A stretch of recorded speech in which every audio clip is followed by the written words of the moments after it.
Hi there, happy Friday. Ray and I wanted to come to you and talk about what is happening with rental rates. It has become very expensive to rent, and if you are a renter, you know exactly what's happening. A lot of people getting notices from their landlords that their rents are going up or have gone up in the last year.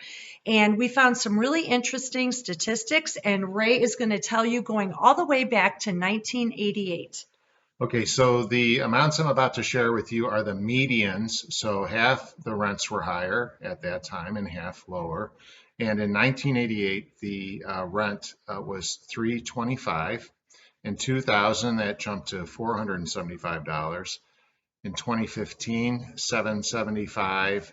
In 2020, it was up to $1,200.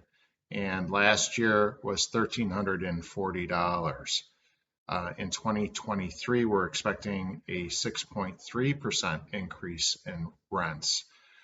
Perfect example of this is a property that we are going to be listing for rent in April that currently rents for $1,450. The rent will be jumping 25% on that particular home to $1,850. And so, what a lot of landlords are doing is maybe you've had a nice lower rate, but because a lot of the newer rentals that have been coming into the market are higher, now they're seeing that they can increase their monthly rental amount. So, with all of this happening and knowing that the rates are increasing, why would you want to keep paying rent? One interesting situation, we met with a seller the other day that their current mortgage payment on a smaller house is $1,300 a month. So that's a very comfortable amount. And then you're paying for something that you're actually going to have equity in. One really good example that we came up with is if you were renting a property for $1,800 a month, you at the end of a year are going to be buying down your landlord's mortgage balance potentially $21,600.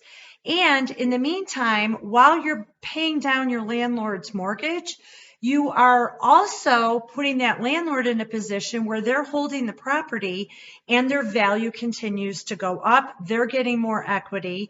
And we have a few examples of the amounts, the percentages that home values have gone up over the 3 years. Ray's going to highlight a few towns. Yeah, so in Schaumburg, the increase was 13.4%. Algonquin saw an increase of 11.1.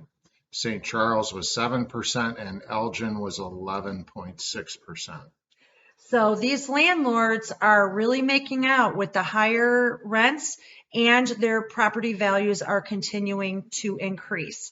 If you would like to figure out a way to get out of the situation in that you're renting, or another important thing is if your kids are looking to move out and get on their own, whatever can be done to save them from getting into that rental trap and actually buy a property. Watch our video on Tuesday of next week. I'm sorry, I don't remember the date, but you'll see it come up. We've got our good friend Bruce Beddard with Nexa Mortgage is going to talk to us about credit scoring and put you in a great position to do something big this year. We will see you then.